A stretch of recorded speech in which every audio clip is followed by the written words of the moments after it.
हाय, मैं हूँ doctor Shruti Singh, IVF consultant, Indira IVF Ahmedabad. Indira IVF में हम time to time FB videos के माध्यम से आप तक निसंतानता उपयोगी जानकारी पहुँचाने का प्रयास करते हैं। तो आज इसी विषय पर मैं आपसे बात करूँगी निसंतानता यानी इनफर्टिलिटी और इसके कारणों के बारे में। निसंतानता कोई भी दंपति के लिए एक अभिशाप जैसा है। निसंतानता को बहुत ही सिंपल लैंग्वेज में मैं समझाऊं तो कोई भी दंपति निरंतर 1 वर्ष प्रयास करने के बाद भी अगर प्रेग्नेंट नहीं हो पा रहे हैं, कंसीव नहीं कर पा रहे हैं, तो आप इनफर्टाइल कपल हैं। इसके लिए बेसिक इन्वेस्टिगेशंस करा लेनी चाहिए। निसंतानता या इनफर्टिलिटी के केसेस पिछले कुछ सालों में काफ़ी बढ़ रहे हैं। इसके कारण जैसे कि late marriage, career oriented approach, आधुनिक जीवन शैली, लाइफस्टाइल में बदलाव, खाने पीने में परिवर्तन, स्ट्रेसफुल लाइफ, अल्कोहल यूज़ का बढ़ गया है चलन, इन सब रीजंस की वजह से इनफर्टिलिटी के केसेस बढ़ रहे हैं। अपनी सोसाइटी में यूजुअली निसंतानता के लिए महिला को जिम्मेदार ठहराया जाता है, पर ऐसा नहीं है। 30 to 40% केसेस में पुरुष निसंतानता भी जिम्मेदार होती है।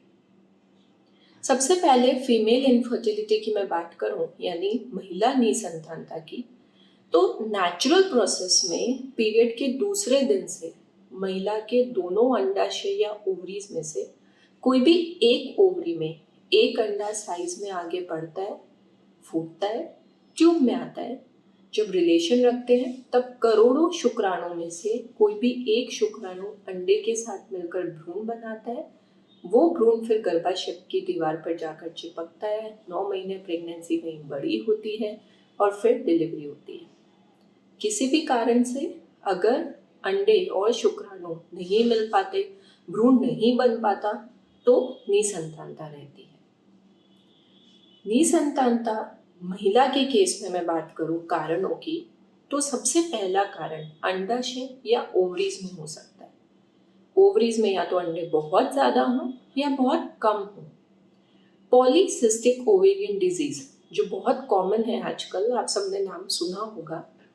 इसमें अंडाशय में अंडे बहुत ज़्यादा होते हैं, पर इनमें से कोई भी एक अंडा टाइम पर आगे बढ़कर फूटता नहीं है, ट्यूब में नहीं आता, जिस वजह से प्रेगनेंसी नहीं रहती। इसमें क्वालिटी भी कॉम्प्रोमाइज रहती है। या फिर ओवरीज में अंडे बहुत कम हों, लो ओवेरियन रिजर्व। जैसे जैसे महिला की एज बढ़ती है वैसे वैसे अंडे, एग का नंबर और गुणवत्ता यानी क्वालिटी और क्वांटिटी दोनों कम होते जाते हैं। ऐसे केसेस में भी प्रेगनेंसी रहने में दिक्कत आती है। दूसरा कारण गर्भनली या फेलोपियन ट्यूब में हो सकता है। गर्भनली या फेलोपियन ट्यूब वो जगह है जहाँ पर अंडे और शुक्राणु मिलते हैं और भ्रूण बनता है। ये काम जो गर्भनली या फेलोपियन ट्यूब में बाल जैसे रेशे होते हैं वो करते हैं। अब किसी भी कारण से इन्फेक्शन है या ट्यूब में पानी भर गया है, हाइड्रोसेल्फिक्स, उस वजह से अगर ये सीलिया डैमेज हो जाते हैं तो भी भ्रूण नहीं बन पाता। या फिर एंडोमेट्रियोसिस की वजह से ट्यूब चिपक गई है, यानी उसकी एनाटॉमी डिस्टर्ब हो गई है, तो भी नेचुरली प्रेगनेंसी नहीं रहती। तीसरा कारण गर्भाशय या यूट्रस में हो सकता है। यूट्रस की जो बाहर की दीवार है, जिसे हम मायोमेट्रियम कहते हैं, उसमें गांठ यानी फाइब्रॉइड या सूजन है, एडिनोमायोसिस, तो भी प्रेगनेंसी रहने में दिक्कत आती है।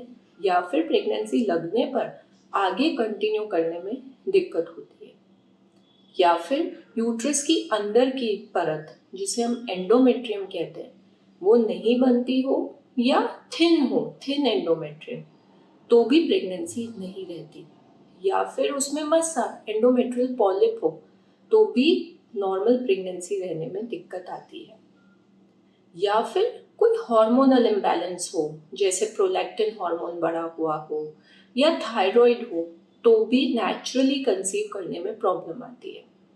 इसके लिए हम फीमेल के पार्ट पे बेसिक ब्लड रिपोर्ट और सोनोग्राफी के माध्यम से पता लगा सकते हैं कि निसंतानता क्यों। अब मैं बात करूं पुरुष निसंतानता की, तो पुरुष के केस में हमें खाली एक रिपोर्ट की जरूरत होती है, वो है सीमन एनालिसिस यानी वीर्य की जांच। वीर्य की जांच को 3 पैरामीटर्स पर जज किया जाता है शुक्राणु को। पहला नंबर काउंट, दूसरा मॉर्फोलॉजी, तीसरा मोटिलिटी। इन सब पैरामीटर्स को ध्यान में रखते हुए रिपोर्ट बनाई जाती है।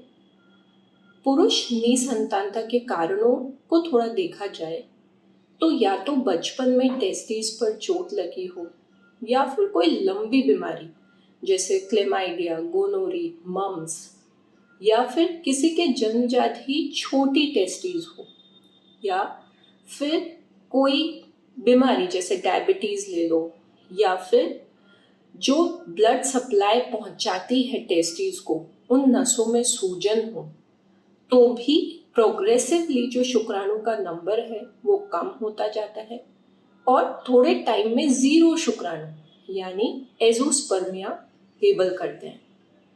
ऐसे केसेस टाइम पे ट्रीटमेंट करा लें तो बेनिफिशियल हो सकता है। तो बेसिक हमारी जो राय है निसंतान दंपति को वो यही है कि घर पर बैठे निराश होकर बैठने की ज़रूरत नहीं है। आप अपने नज़दीक के कोई भी अच्छे IVF सेंटर पर जाकर अपनी बेसिक रिपोर्ट्स कराएं, उसका कारण ढूंढें और उस बेसिस पे मोड ऑफ ट्रीटमेंट डिसाइड करें, क्योंकि निसंतानता आज के टाइम में अभिशाप नहीं है, इसका इलाज संभव है। Thank you.